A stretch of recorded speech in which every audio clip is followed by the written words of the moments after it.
김태현의 정치쇼 2부 오늘 일찍 만나봅니다. 자존심이 강한 두 변호사의 대결 자강두변 장훈미 변호사, 송영은 변호사와 함께합니다. 안녕하세요. 네, 안녕하세요. 네, 안녕하세요. 오늘은 뭐부터 해갈 거냐면 윤석열 전 대통령 결심 공판, 이 내란 혐의 요건 아니고 이 체포방해 혐의 요거 관련된 거 결심 공판에서 구형을 특검이 3개 혐의를 합쳐서 도합 10년을 구형했거든요. 그렇더라고요. 요거 장 변호사 어떻게 평가합니까 이거? 왜냐면 이제 법정형을 다 더해서 이제 구형은 구형표에 따라서 하는 거고 이 최고치는 당연하지만 뭐 못 미치는 거고 보통은 한 뭐 절반 내지 3분의 2 정도를 구형하는데 예. 이거는 다 합치면 11년 3월 3개월이고 법정형을 합치면 예. 예. 그런데 10년을 구형했으니까 상당히 세게 구형한 거는 어쨌든 좀 맞는 걸로 보이고 예. 근데 혐의가 이제 두드러지게 많이 언급됐던 거는 사실 경호처 직원들을 사병처럼 막 사용해가지고 이 법원으로부터 발부받은 체포영장 집행을 방해했던 건데 예.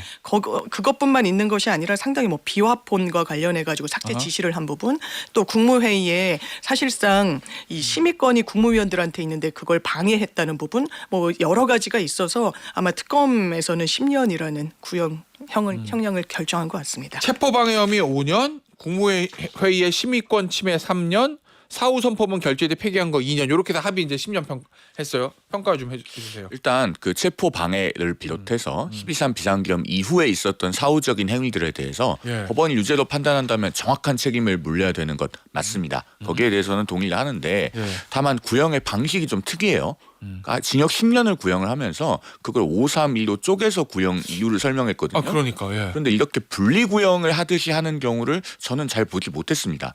굉장히 이례적이라는 평가가 나올 것 같고 예. 우리나라는 여러 개의 범죄 혐의가 있어도 그 형을 단순 합산하지는 않잖아요. 맞아요. 가장 무거운 형에서 2분의 1까지 가중하는 예. 걸로 되어 있기 때문에 특검의 그 구형 이유에 대한 설명이 좀 법률가답지는 못했다라는 생각이 들고 차라리 특검이 형법 135조를 강조했으면 더 법률가다운 설명이었을 것 같아요. 그러니까 공무원이 직권남용이나 직무유기 또는 뭐 뇌물죄 같은 공무원의 신분이 있어야만 저지를 수 있는 범죄 이외에 다른 범죄를 공무원의 지위를 이용해서 저지르면 그건 2분의 1까지 가중하는 조항이 형법 135조에 따로 있거든요. 그런 것들을 환기하면서 이 특수공무집행 방해에 대해서 중한 처벌이 필요하다. 이렇게 얘기했다면 좀 더 법률가다운 설명이었지 않았을까 하는 생각이 듭니다. 자, 윤석열 전 대통령이 10년의 순서가 검찰이 구형하면 10년 구형. 네. 그러면 이제 윤석열 대통령 변호인들이 또 이제 최후 변론. 네. 그럼 이제 무죄 주장하잖아요 지금. 지금 무죄 주장. 무죄 주장하면 무죄 이유를 막 설명했겠죠 변호인들이. 네. 그리고 나서 마지막에 피고인 최후 진술이 있어요. 네. 거기서 피고인인 윤석열 전 대통령이 최후 진술을 59분.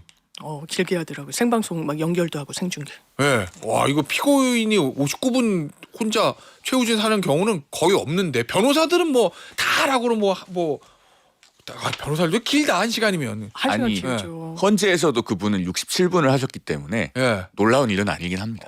그래요. 59분. 네. 이거 최후 진술 어떻게 들었어요? 그러니까 일반 사건에서는 진짜 한 2분만 넘어가려고 해도 재판장이 아유 너무 길다고 뒤에 기다리는 거 안 보이냐고 최근에도 저도 이렇게 그랬는데 재판장이 힘들어하죠. 예, 좀 제재하고. 근데 이거는 뭐 특수 사건이니까. 근데 저는 약간 말장난한다는 생각을 들었어요. 일단 국민에 대한 사과가 있냐 없냐가 이제 언론의 포착점이었는데 전혀 사과는 없었고 예.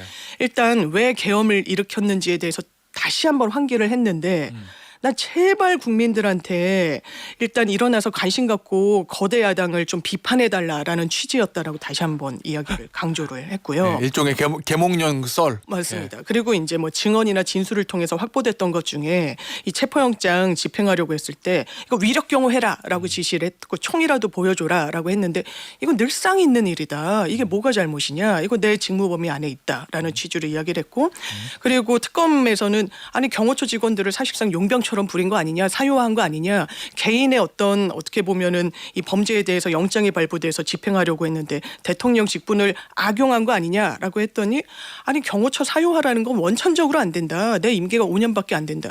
근데 임기 5년과 사유화는 완전히 뭐 이렇게 논리적으로 합당한 대응 방안은 아닌 것 같아서 이거 대단히 재판부를 설득하기에는 태부족하다 이런 생각이 들었습니다. 최후 진술 어떻게 평가하세요? 여전히 반성이 없었죠.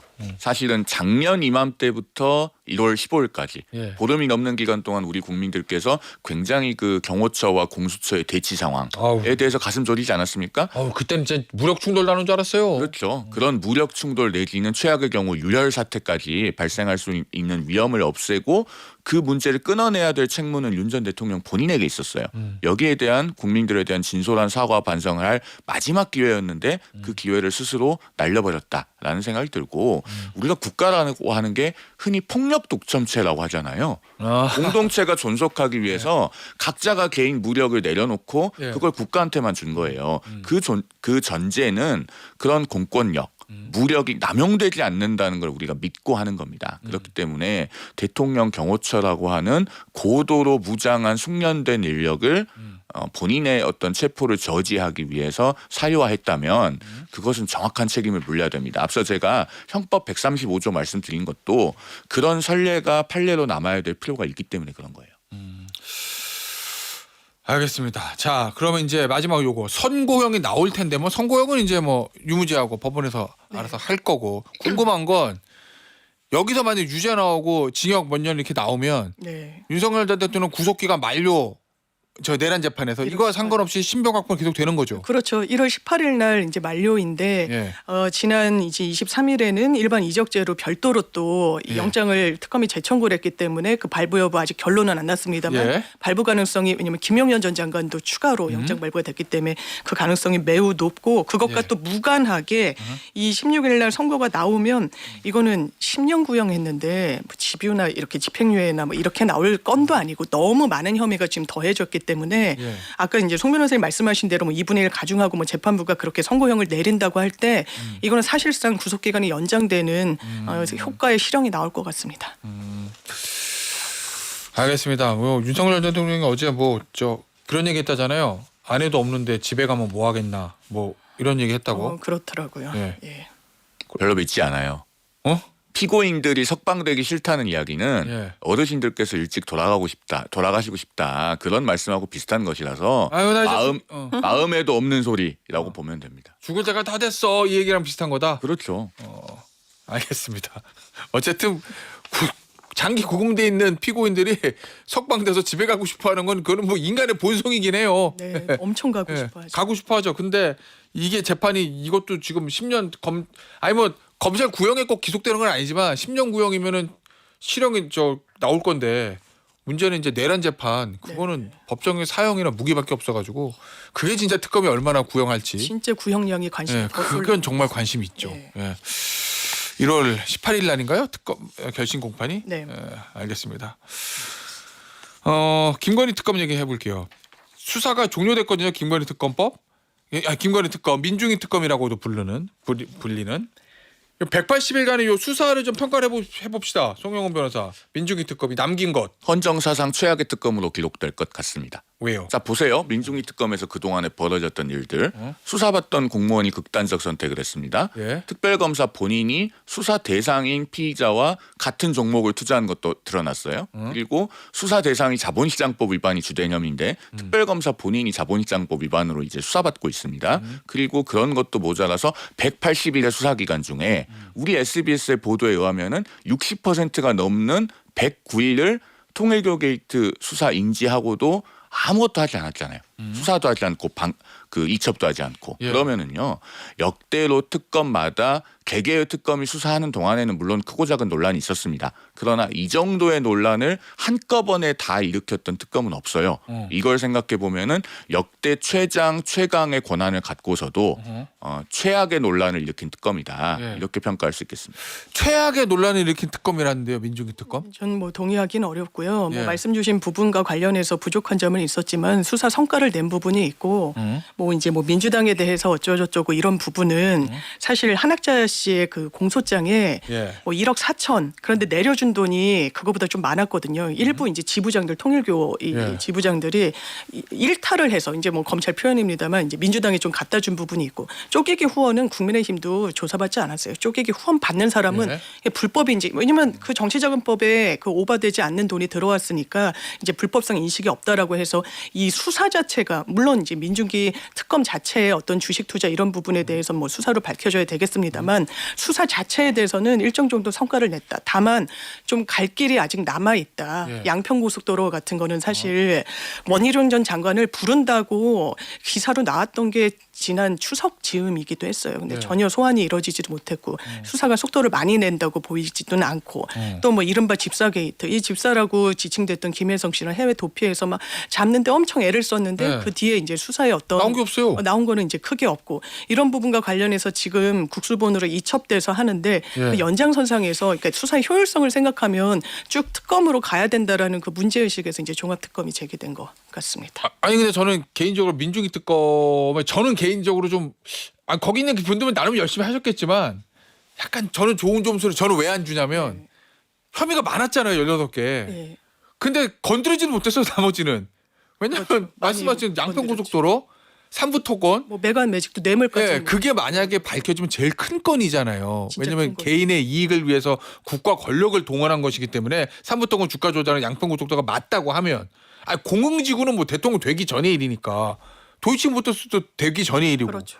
근데 고속도로 그다음에 양평 삼부토건 이런 제일 정말 중요한 것들은 건드리지도 못하고 180일로 휙 지나갔거든요. 그래서 저는 180일 뭐 했나라는 좀 생각이 들어서요. 그러니까요. 네. 검사 인력도 처음에 파견 검사 40명으로 출발했잖아요. 예. 그게 2016년 국정농단 특검 때의 2배입니다.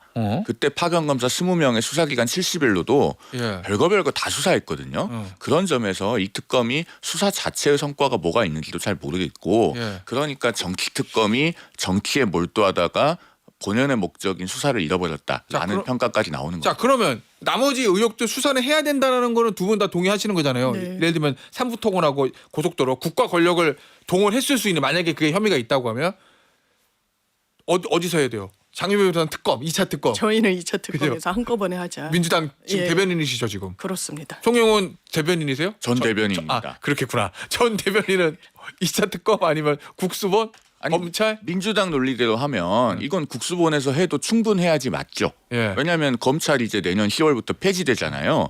그래도 권력형 비리를 포함한 어떤 범죄든지 예. 경찰이 다 지금과 다름없이 차질 없이 수사할 수 있다라고 예. 하는 게 민주당의 논리예요. 그 논리대로 하면은 국수본으로 가야지 번지수가 맞는 것이고 예. 그다음에 이른바 2차 종합특검을 한다고 하는데 예. 사실은 여기에 대해서 우리 국민들께서 굉장히 화를 내셔야 맞아요.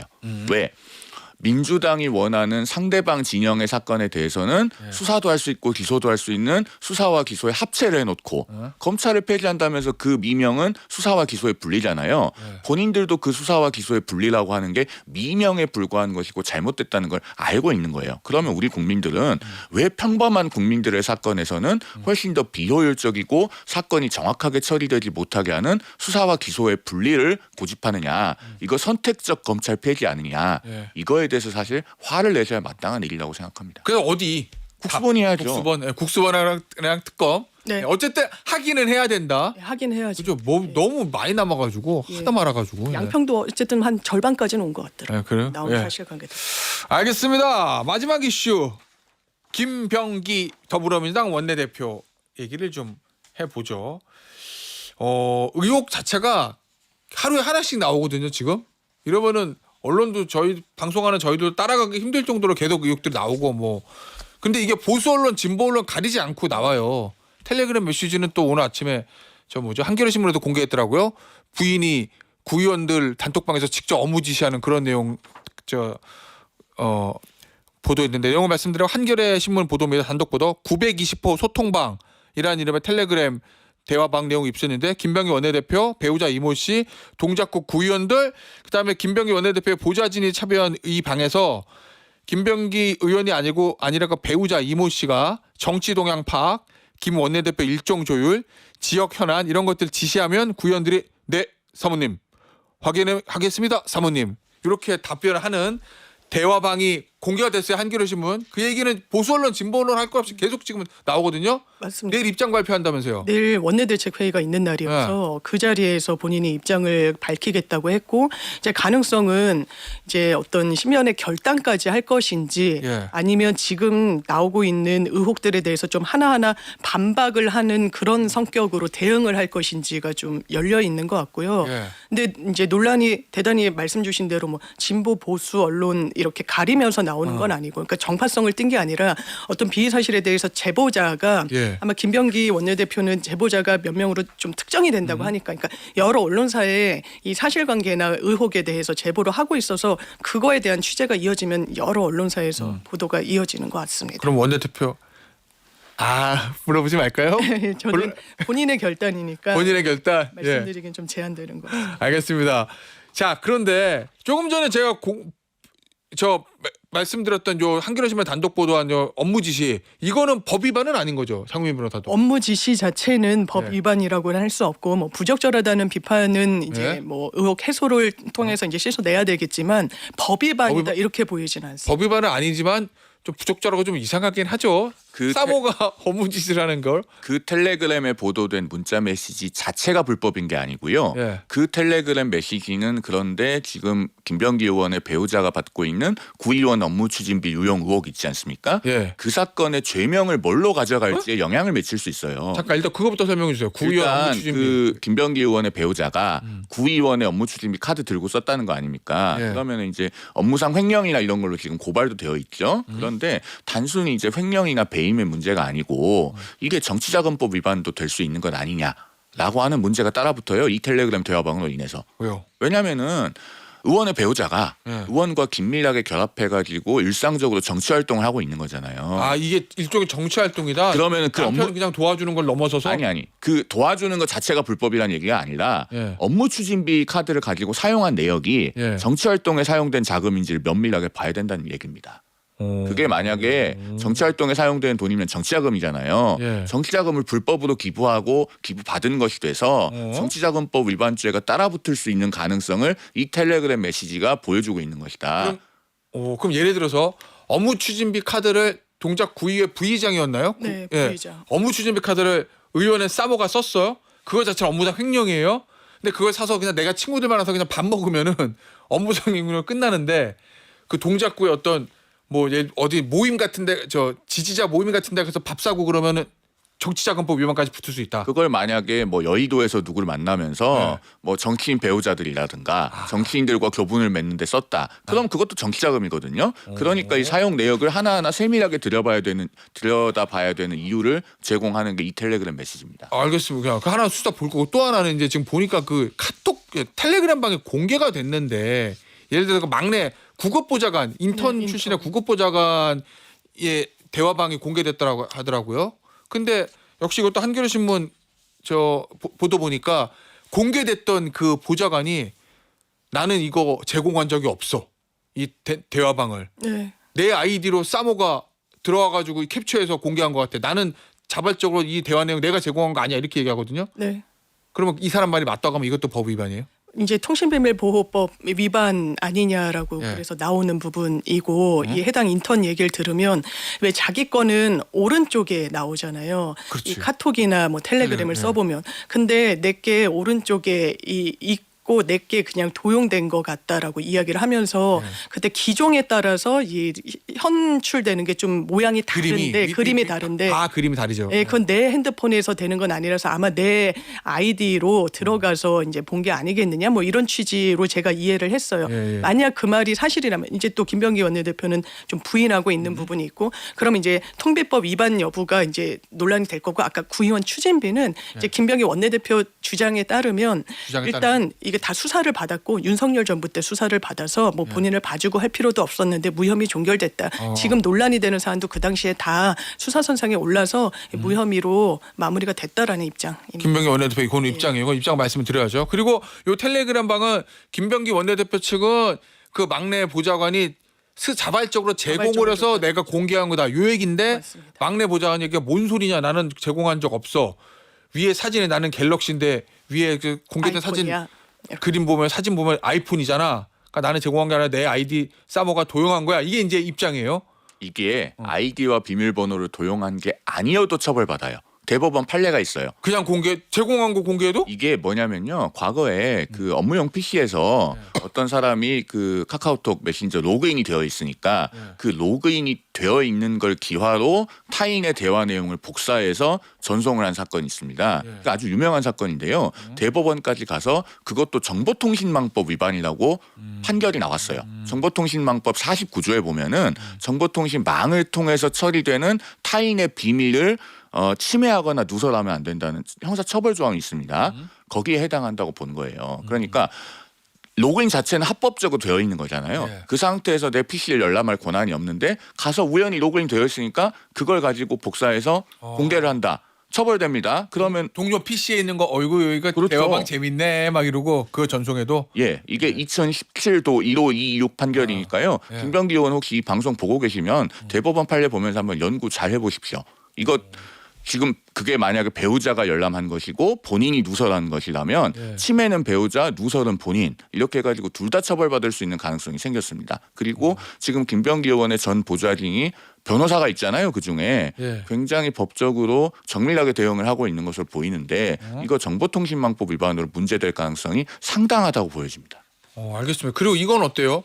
아들이 국정원 다니는데 그 업무를 보좌관이 도와줬다. 뭐 이런 의혹도 있잖아요. 이것도 법 위반이 돼요? 이게 법 위반은 이것도 안 되는 것 같은 게 저도 이제 뭐 군복무는 안 해봤으니까 이제 예비군 훈련은 되게 예비군 훈련? 예, 예비군 훈련을 연기해달라는 취지였는데. 그거는 안 되겠지. 법 위반은 아니고. 예, 그래서 뭐 어떻게 하면 좋겠냐라고 그 해당 보좌관이랑 얘기를 나누다가 예. 그 보좌관이 그 업무 처리를 해줬다는 거고 김병기 원내대표로부터 지시를 받아서 본인은 대단히 모멸감을 예, 예. 느꼈다는 게 제보 내용인데 김병기 원내대표는 내 지시한 적 없고 알아서 우리 했다? 아들이랑도 가까워서 이제 서로 이렇게 처리한 걸로 안다. 제 얘기는 국정원 업무 도와준 거 1. 공무상 국정원. 비밀 누설 안 되겠어요? 그 당시에 그 인도네시아 대통령 당선자인가요? 예. 그 국내 대기업 어디에 방문한다는 얘기가 공개되기 전이었습니다. 알겠습니다. 마무리할게요. 장동민 변호사, 송영건 변호사였습니다. 자강두 변이었습니다. 감사합니다. 고맙습니다. 감사합니다.